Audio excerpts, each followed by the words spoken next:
నమస్తే. అందరికీ వ్యవసాయం అదే సాక్షి ఆశయం. పల్లె నుంచి పట్టణం దాకా, గ్రామం నుంచి నగరం దాకా అందరికీ అగ్రికల్చర్ లోటుపాట్లు తెలియజేసే వ్యవసాయ రంగ స్పెషల్ బులెటిన్ రైతు రాజ్యంలోకి స్వాగతం.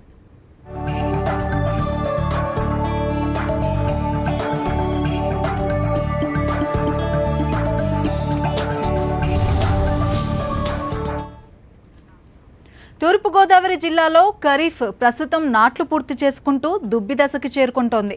ఈ సమయంలో రైతులు రెండవ డోస్ ఎరువులు వేసుకోవాలని అధికారులు సూచిస్తున్నారు.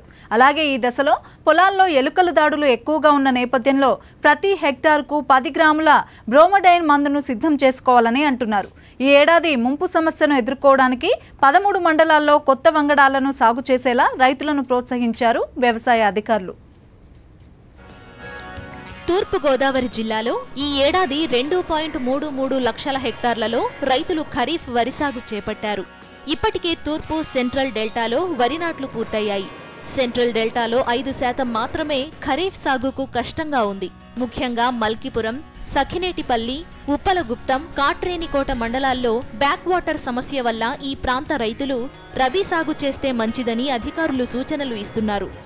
మల్కీపురం తర్వాత సఖినేటిపల్లి, ఉప్పలగుప్తం, కాటేనుకోన ఈ మండలాల్లో కొంత బ్యాక్ వాటర్ వచ్చి పొలాలు మునిగిపోయేటువంటి పరిస్థితులు ఉన్నాయి.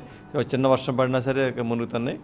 సో ఫార్మర్స్ కూడా ఖరీఫ్ కన్నా కూడా ఎర్లీ రబీకి వెళ్తే వాళ్ళకి ఈల్డ్ బాగుంటుంది అనేటువంటి ఉద్దేశంతో వాళ్ళు ఈ ఖరీఫ్లో 5% ఆఫ్ ది ఏరియా వేయలేదు. ఇప్పుడు అప్లాండ్ దగ్గరికి వచ్చేసరికి అప్లాండ్లో మనకి 93,000 హెక్టేర్స్ ప్యాడీ కింద ఉండేటువంటి అవకాశం ఉంది. దాంట్లో ఇప్పటి వరకు ఈ 93,000లో 75,000 వరకు అయిపోయింది. ఇక జిల్లాలోని మెట్ట ప్రాంతాల్లో 93,000 హెక్టార్లలో ఖరీఫ్ సాగవుతుండగా ఇప్పటికే 75,000 హెక్టార్లలో వరి నాట్లు పూర్తయ్యాయి. తాండవ, పంపా రిజర్వాయర్ల నుండి నీటి విడుదల ఆలస్యం కావడంతో ఆ ప్రాజెక్టుల క్రింద ఉన్న 10,000 హెక్టార్లలో వరి నాట్లు పూర్తి కావలసి ఉంది. అయితే రంగంపేట, రాజానగరం, జగ్గంపేట మండలాల్లోని కొన్ని శివారు ప్రాంతాల్లో ఖరీఫ్కు సాగునీటి కొరత రావడంతో అక్కడ అపరాల సాగుకు రైతులను వ్యవసాయ శాఖ అధికారులు ప్రోత్సహిస్తున్నారు. ఇప్పటికే ఇందుకు సంబంధించి విత్తనాలను సరఫరా చేశారు. జిల్లాలో మొత్తం మీద వర్షాభావ పరిస్థితులు లేవని, ఏజెన్సీలోని కొన్ని మండలాల్లో అక్కడక్కడ మాత్రమే వర్షాభావ పరిస్థితులు ఉన్నాయని చెబుతున్నారు.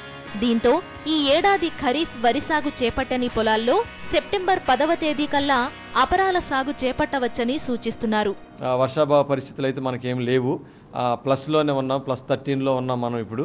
కాబట్టి అక్కడ వర్షాభావ పరిస్థితులు అనేది లేదు. అయితే రెయిన్ఫాల్ అనేది అక్కడక్కడ స్కాంటీగా ఉంటుంది. ఒక +13 అన్నప్పుడు కూడా ఇప్పుడు ఏజెన్సీలో ఉందనుకోండి, ఏజెన్సీలో రెయిన్ఫాల్ ఒక మండలంలో ఎక్కువగా ఉంది, ఒక మండలంలో తక్కువగా ఉంది. సో ఏజెన్సీ ఏరియా దగ్గరికి వచ్చేసరికి కొంత ఏరియాని మనం ఈ కంటింజెన్సీ కింద ప్రపోజ్ చేసి ఆ సీడ్ మనం సప్లై చేయడం అనేది జరిగింది. ఏదైనప్పటికీ మనకి సెప్టెంబర్ 15కి టోటల్గా ఇవి అపరాలు కానీ నేసే ఎర్లీ రబీ క్రాప్స్ కూడా పడేటువంటి అవకాశం ఉంది. మనకు ఆల్రెడీ మినుము, పెసలు, తర్వాత కౌపి, హాస్గ్రామ్ ఇట్లాంటి సీడ్ మనం ఆల్రెడీ తెప్పించుకొని రెడీగా పెట్టుకున్నాం. ఏ పరిస్థితుల్లో అయినా సరే వాళ్ళకి రైతుకి ఏది కావాలన్నా సరే మనం సప్లై చేసేటువంటి పొజిషన్లోనే మనం ఉన్నాం. ప్రస్తుతం జిల్లాలో ఈ నెలాఖరు కల్లా వరి నాట్లు పూర్తయ్యే అవకాశం ఉంది. ఇప్పటికే తూర్పు, సెంట్రల్ డెల్టా పరిధిలో ఖరీఫ్ దుబ్బి దశలో ఉంది. ఈ దశలో రైతులు ఎరువులు 2వ డోస్ వేసుకోవాలని సూచిస్తున్నారు. ప్రస్తుతం ఎరువుల వినియోగం సాధ్యమైనంత వరకు తగ్గించుకుంటే మంచిదని రైతులకు అధికారులు సూచిస్తున్నారు. ఈ దశలో పంటకు ఎలుకల బెడద ఎక్కువగా ఉంటుంది. అందువల్ల హెక్టార్కు 10 గ్రాముల బ్రోమోడైన్ మందును సిద్ధం చేసుకోవాలి. ఇప్పటికే జిల్లాలో 2,570 కిలోల బ్రోమోడైన్ మందు అందుబాటులో ఉంచామని అధికారులు చెబుతున్నారు. ఫెర్టిలైజర్స్ సెకండ్ డోసు వేసుకోవాల్సినటువంటి అవసరం కూడా ఉంది. అక్కడక్కడ ఈ ఎలుక డ్యామేజ్ స్టార్ట్ అయింది అని వచ్చినటువంటి రిపోర్ట్ వచ్చినటువంటి నేపథ్యంలో మనం ఆల్రెడీ 2,575 కిలోలు బ్రోమోడైలిన్ మందు తీసుకొని వచ్చి రైతులకి హెక్టార్కి 10 గ్రాముల చొప్పున ఇవ్వడం జరుగుతుంది. ఈ రోజు నుంచి ఆ కార్యక్రమం కూడా స్టార్ట్ అయింది. ఈస్టర్న్ డెల్టాలో స్టార్ట్ అయింది. రేపు సెప్టెంబర్ 1 నుంచి సెంట్రల్ డెల్టా అండ్ అప్లాండ్ ఏరియాస్లో కూడా ఇది స్టార్ట్ అవుతుంది. Rat campaign mass rat campaign అనేది స్టార్ట్ అవుతుంది. దాన్ని కూడా సమర్థవంతంగా మనం ఎదుర్కోవచ్చు. తర్వాత ఫెర్టిలైజర్ దగ్గరికి వచ్చేసరికి మనకి ఏ విధమైనటువంటి ప్రాబ్లం లేదు. ఇక ఈ ఖరీఫ్ సీజన్ కు తూర్పు గోదావరి జిల్లాలో 70% స్వర్ణ రకాన్ని సాగు చేస్తున్నారు. వీటితో పాటుగా ఆర్పీ బయోను కూడా రైతులు సాగు చేస్తున్నారు. దీంతో పాటుగా 1001, 1010 రకాలను కూడా సాగు చేస్తున్నారు. అయితే ఈ ఏడాది జిల్లాలో ముంపు సమస్య ఉన్న 13 తీర ప్రాంత మండలాల్లో కొత్తగా 1061, 1064, 1075 రకాలను సాగు చేసేలా అన్నదాతలను వ్యవసాయ శాఖ అధికారులు ప్రోత్సహించారు. రాజు, సాక్షి న్యూస్, కాకినాడ, తూర్పు గోదావరి జిల్లా. అన్ని రంగాల్లో సాంకేతికత అభివృద్ధి అవుతున్నట్టే వ్యవసాయంలో కూడా టెక్నాలజీ కొత్త పుంతలు తొక్కుతోంది. అగ్రికల్చర్ టెక్నాలజీని ఉపయోగించుకొని మన రైతులు తమ సాగులో అనేక మార్పులు చేర్పులు చేసుకొని అధిక దిగుబడులు సాధించడానికి ప్రయత్నిస్తున్నారు. తాజాగా ప్రొఫెసర్ జయశంకర్ వ్యవసాయ విశ్వవిద్యాలయానికి చెందిన శాస్త్రవేత్తలు మొదటిసారిగా డ్రోన్ టెక్నాలజీని వ్యవసాయానికి అనుసంధానం చేసే ప్రయత్నం మొదలుపెట్టారు. ఈ మేరకు రంగారెడ్డి జిల్లా తాండూరు వ్యవసాయ పరిశోధనా కేంద్రం డ్రోన్ పరీక్షలు నిర్వహించింది. దీనిపై మా కరెస్పాండెంట్ వెంకట్ అందిస్తున్న స్పెషల్ స్టోరీ ఇప్పుడు చూద్దాం.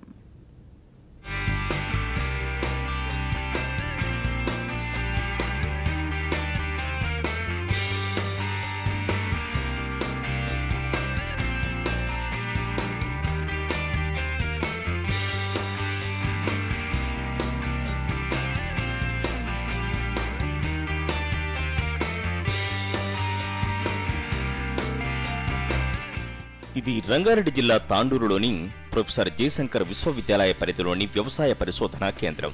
ఈ కేంద్రానికి చెందిన శాస్త్రవేత్తలు ఈ మధ్యకాలంలో వినూత్న పరీక్షలు చేపట్టారు. ఇంతవరకు సైన్యానికి, టెర్రరిస్టుల కదలికల్ని పసిగట్టడానికి, సినిమా షూటింగులకు, భారీ వివాహాల షూటింగులకు పరిమితమైన డ్రోన్ కెమెరాను వ్యవసాయానికి ఉపయోగించడం మొదలుపెట్టారు.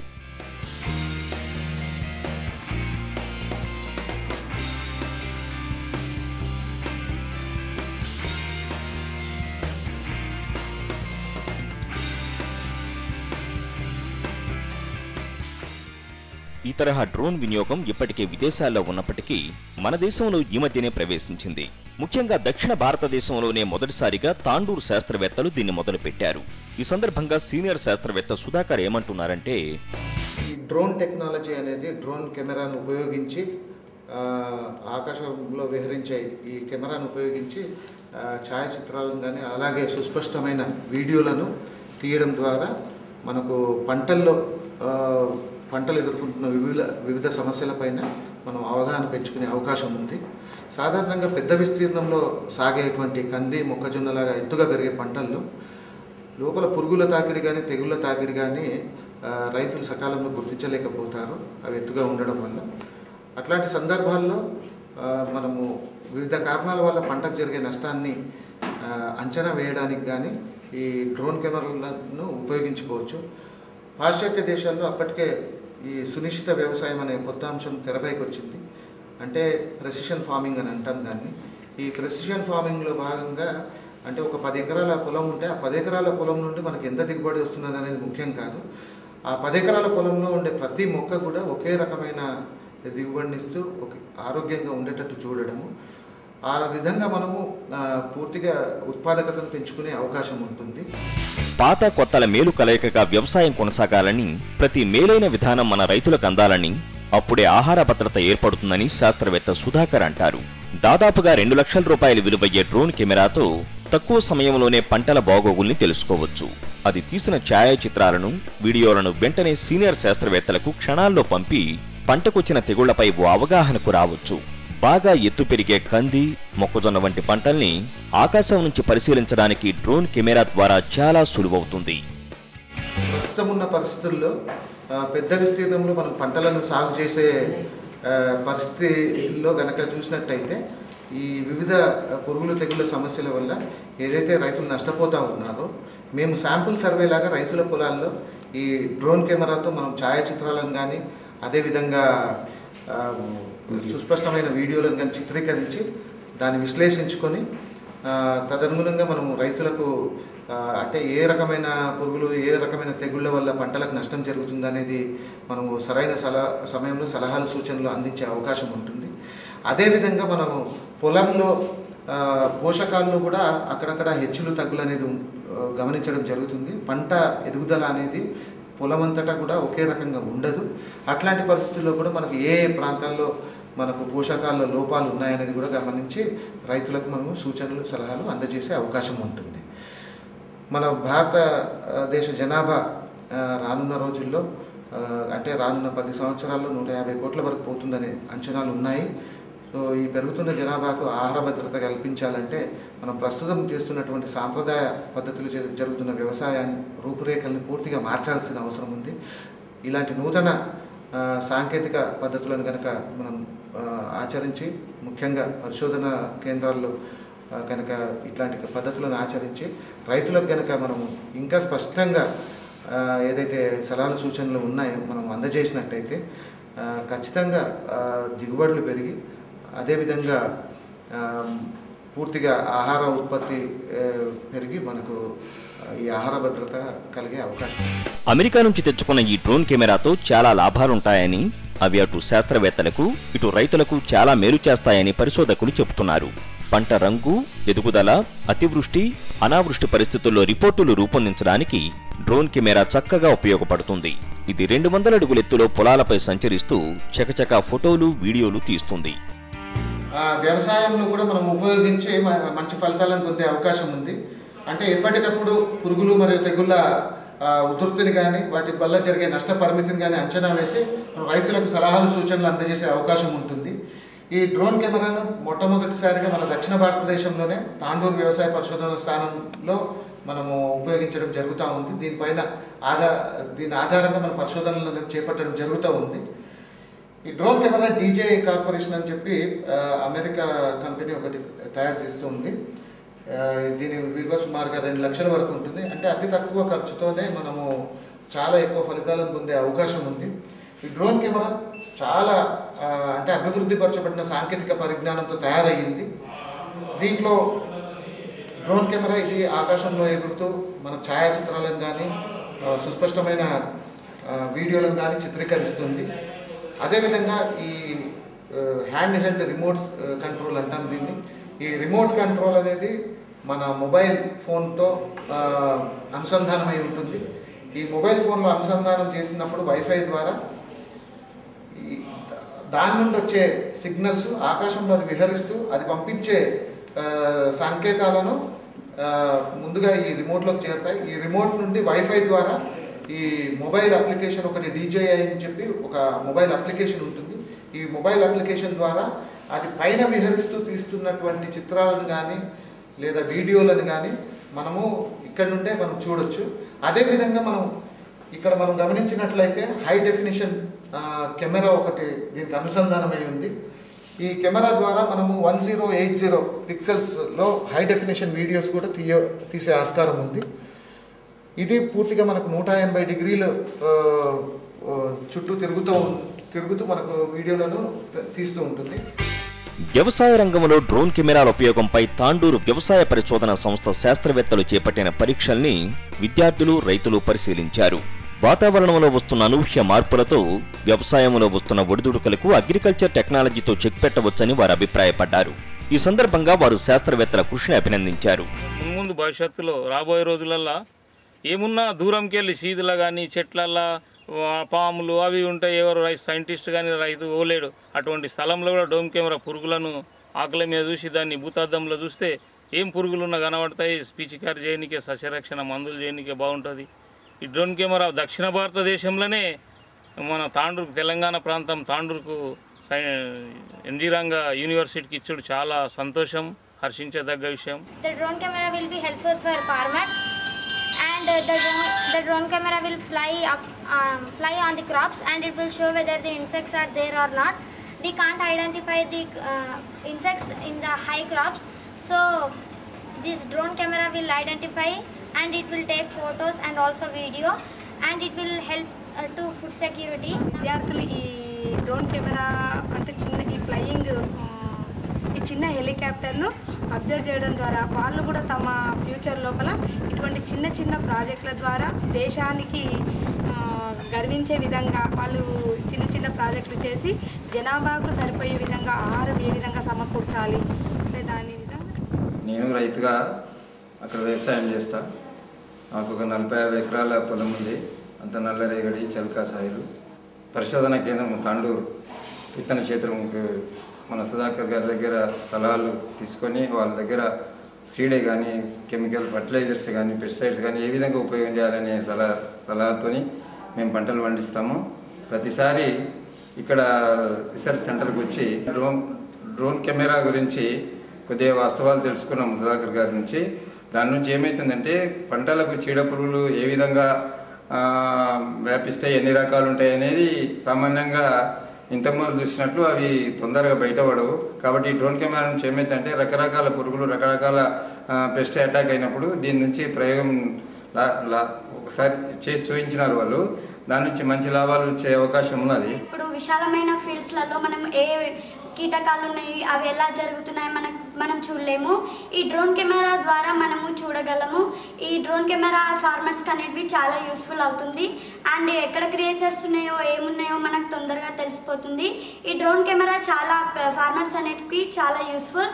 అండ్ ఈ డ్రోన్ కెమెరా మేము అందరం ఇక్కడ విజిట్ చేసాము, చూసాము. దీనివల్ల నాకు ఏం ఆలోచన కలిగిందంటే నేను కూడా ఇలాంటి డ్రోన్ కెమెరా ఇంకా ఫార్మర్స్కి ఏదైనా యూస్ఫుల్ అయ్యే మెషిన్ కనుగొని అండ్ ఈ దేశానికి సేవ చేయాలని అనుకుంటున్నాను. ప్రపంచంలో ఎక్కడ ఏ కొత్త విధానం వచ్చినా దాన్ని స్థానిక వాతావరణ పరిస్థితులకు ముడిపెట్టి లబ్ధి పొందినప్పుడే అభివృద్ధికి అర్థముంటుంది. చిన్న సన్నకారు రైతులు ఎక్కువగా ఉండే మన దేశంలో ఇలాంటి డ్రోన్ టెక్నాలజీ వారికి భారం కాకుండా చూడాల్సిన బాధ్యత ఖచ్చితంగా ప్రభుత్వానిదే.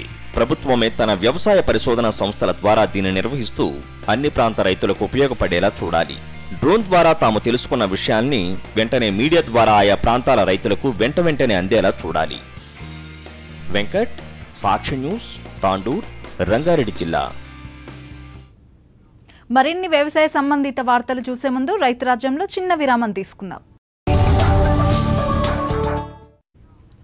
తిరిగి స్వాగతం. ఉత్తరాంధ్ర జిల్లాల్లో జూలై, ఆగస్టు 2వ వారానికి వరి నాట్లు పూర్తి కావాల్సి ఉంది. అయితే జూలై నెలలో 80% వర్షపాతం లోటు ఏర్పడింది. ఆగస్టులో కూడా ఇదే పరిస్థితి కొనసాగడంతో వరి నాట్లు ఆలస్యమవుతున్నాయి. 40-60 రోజులుగా వరి పంట ఇంకా నారుమడుల్లోనే ఉండి ముదిరిపోయింది. ముదురునారు నాటితే పంట దిగుబడి గణనీయంగా తగ్గిపోయే ప్రమాదం ఉంది. ఈ ప్రమాదాన్ని నివారించడానికి శ్రీకాకుళం జిల్లా రాగోలు వరి పరిశోధనా కేంద్రం శాస్త్రవేత్తలు కొన్ని మెలకువలు సూచిస్తున్నారు.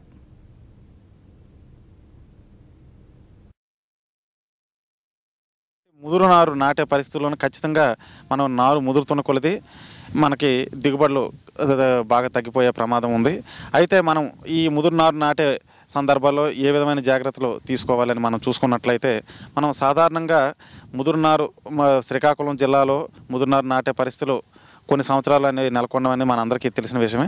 అందువలన ముదురునారు నాటినప్పుడు కూడాను దిగుబడులు అంతగా తగ్గనటువంటి రకాలైన రాగోల పరిశోధనా స్థానం నుంచి రిలీజ్ అయిన రకాలను మనం శ్రీకాకుళం జిల్లాలో వేసుకున్నట్లయితే ఈ పరిస్థితుల నుంచి కొంతవరకు మనం అధిగమించవచ్చండి. అందులో ప్రధానంగా చెప్పుకోవాల్సింది శ్రీకాకుళం సన్నాలు అంటే RGL 2537 అనేటువంటి నంబరు మన అందరికీ సుపరిచితమైనది. ఈ రకం కానీ లేదా RGL 11226 ఈ రకంగా ఈ రెండు రకాలు కూడాను సుమారు 160 రోజుల పంట కాలపరిమితి కలిగి ముదురు నారు అంటే 60-75 రోజులు నారు నాటినప్పటికీ కూడాను దిగుబడిలో మనం తగిన జాగ్రత్తలు తీసుకున్నప్పుడు అంతగా తగ్గుదల లేకుండా మనం ఒక సాధారణమైనటువంటి దిగుబడి నమోదు చేసే అవకాశం ఈ రెండు రకాలతో ఉందండి. వీటితో పాటు మనకి ఇంకొక ప్రధానమైనటువంటి రకమైన రాగోలు రకమైనటువంటి వంశధార అంటే RGL 11414 కానీ లేదా శ్రీకోర్మ RGL 2332 ఈ రెండు 150 రోజుల పంట కాల పరిమితి కలిగి మనకి స్వర్ణకు ప్రత్యామ్నాయంగా మన రైతులంతా కూడా ఈ వంశధారని సాగు చేయడం అనేది జరుగుతుంది.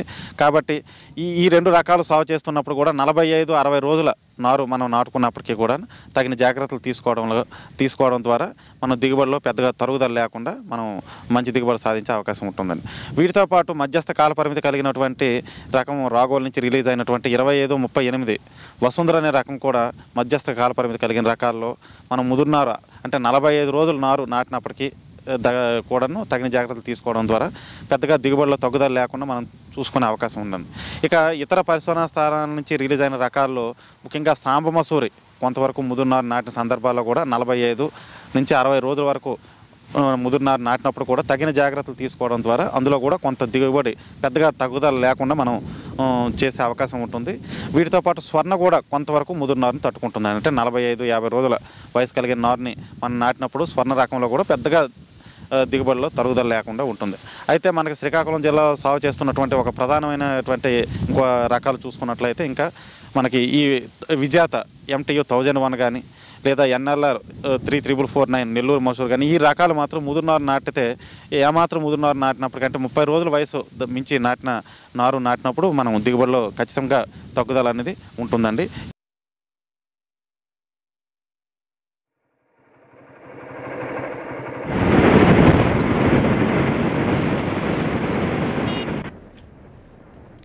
శ్రీకాకుళం, విజయనగరం జిల్లాల్లో వర్షాభావం వలన ఇంకా 40% వరి నాట్లు పడలేదు. ఈ జిల్లాలోని రైతులు అంతా ఇప్పుడు ముదురు నారునే నడపడానికి సిద్ధమవుతున్నారు. ముదురు నాటే రైతులు తప్పనిసరిగా కొన్ని మెలకువలు పాటించాలి. నారు వయస్సు పెరిగే కొద్దీ మడిలో దుబ్బు కట్టే శక్తి తగ్గిపోతుంది. అంతేకాక గింజ శాతం కూడా తగ్గిపోతుంది. అందువలన నారు వయస్సును బట్టి చదరపు మీటర్కు మొక్కల సంఖ్యను పెంచుకోవాలి. అంతేకాక నత్రజని ఎరువును కూడా 25% అందించాలి. వర్షాభావ పరిస్థితులను తట్టుకునే రకాలు ఏంటి, వాటిని కాకుండా వేరే రకాలను వినియోగిస్తే ఏం జాగ్రత్తలు తీసుకోవాలని రాగోలు వరి పరిశోధన కేంద్రం శాస్త్రవేత్తలు రైతులకు సూచిస్తున్నారు.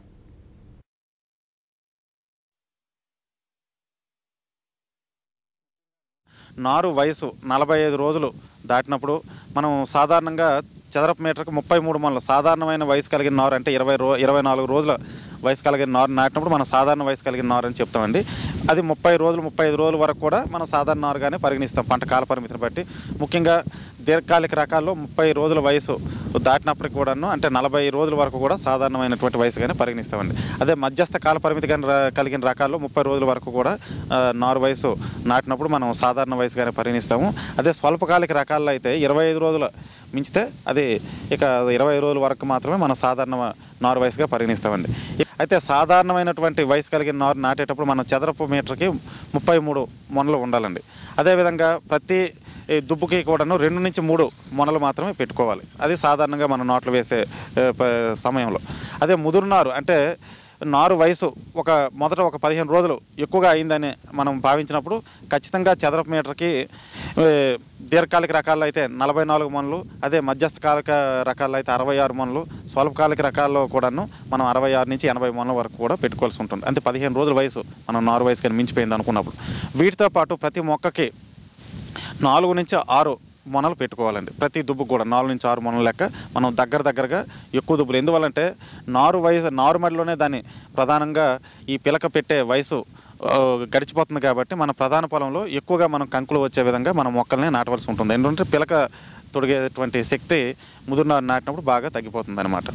ఇక అదే నారు వయసు మనకి అంటే ఒక నెల రోజులు అంటే ముఖ్యంగా దీర్ఘకాలిక రకాలైనటువంటి శ్రీకాకుళం సన్నాలు, అదేవిధంగా 11-226 RGL రకంలో కానీ, అదేవిధంగా వంశధార కానీ లేదా శ్రీకుర్మ వంటి రకాలు, ఈవెన్ స్వర్ణ, సామ్ మసూర్ లాంటి రకాల్లో కూడా 60 రోజులు నారు నాటే సందర్భాల్లో చదరపు మీటర్కి మనం సుమారు 80 మొనల వరకు పెట్టుకోవాల్సి ఉంటుంది.